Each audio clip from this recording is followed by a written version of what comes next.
I recently had a chance to go to the Detroit Auto Show where they had everything on display. Well, sort of. They had the good, the too good to be true. Yes, we're looking to the future and the sky and beyond. And they also had the very silly, which Chrysler was good enough to put on display for us. I even got a chance to make a couple wisecracks to some of their executives who appreciated the sense of humor, did not want to go on camera, and I also got to see, of course, the awful. Yes, I looked under the hood of the BZ4x, and it did not disappoint, except by how much it disappointed. So thank you to the generosity of my fans and patrons, my subscribers on Twitter, X, my members on YouTube, and my gracious Patreons, without whom this trip and trips like it could not have happened. So thank you guys so much for your support. Everybody else, like, subscribe, do all that stuff. But let's look at how goofy it can get. So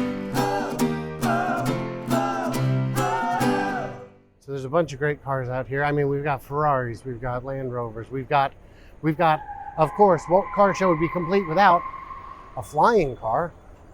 Because there are only so many ways you can leave this world, and why not make one of them dying in a big old fireball?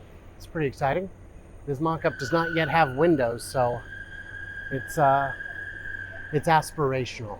I hope they got a good deal on their booth, because I don't think this is a real thing, but they've got a presentation at 2 o'clock. But I'm not going to come back for, because flying cars. Very cool though. One of the fun things we get to see at auto shows is concepts. And this one, the 2023 Chrysler Synthesis, is one such thing. And I guess what it really is, if we're being honest, is a couch. I don't know how else to describe it, but if you're going to go big, I guess go all the way, right? Get as radical as you can and be goofy. I'm sure this will enter production exactly as we see it now. Main stage for air, aviation, and automotive, closing the gap.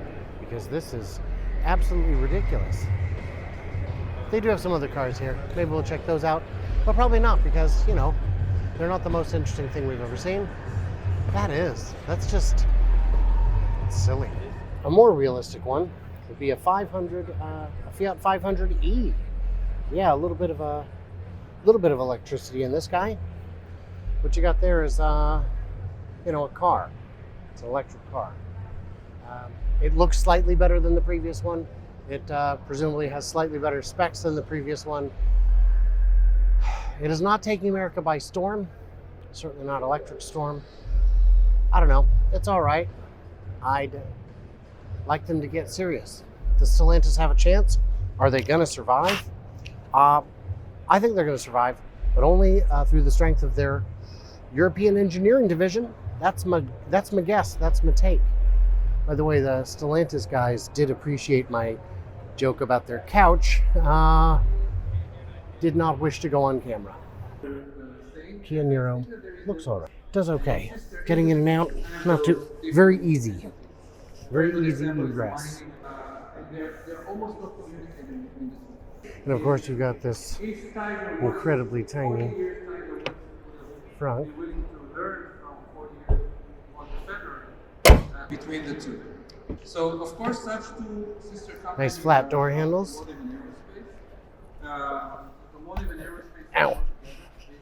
Bonked my head getting in because I'm so tall. It's fine. Whole lot of buttons and knobs. Paddle shifters. Is that what we got? Paddle shifters? Interesting. I don't know. It's fine. Very weird center console. I don't know. It's a Kia. I don't know what you want me to say. I'm having fun at the auto show though, so thanks for helping me get here. So we are looking at the Toyota BZ4x here. This hot, wet bit of engineering magic. And this is it should be the front, but this is the mechanical compartment. This is the mechanical bay. There's so much going on in here. I mean, that's great. You've got the the 12-volt battery where you can access it, I suppose. But what is all this mess? There's so many, thermal exchangers and hoses, and I can see the little motor down there, but what is going on? I'm at a loss.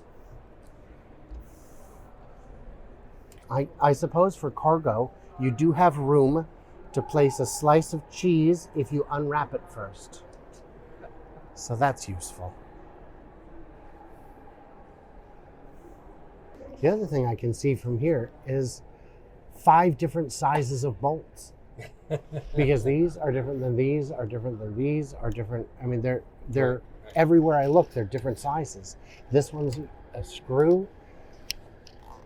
You got, in eye shot, I can see 8 different fasteners.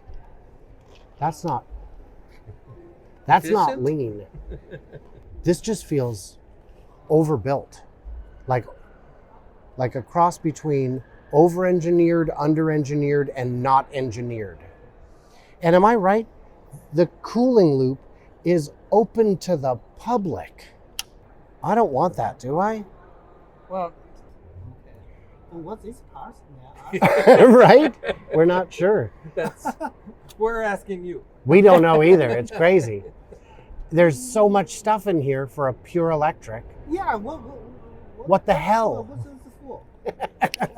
No, because normally I'm guessing. Okay, no, I'm not Right. guessing. The battery should be on the top, on the bottom, like the battery, Right? Yes, sir. right? You expect. And then basically it's electronic motor. So the motor you can see right down there at the bottom.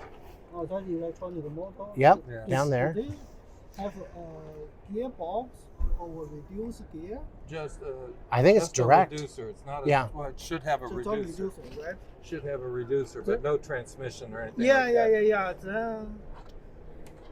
What's that part? Coolant. Battery coolant. See, it says here. Oh, really? Okay.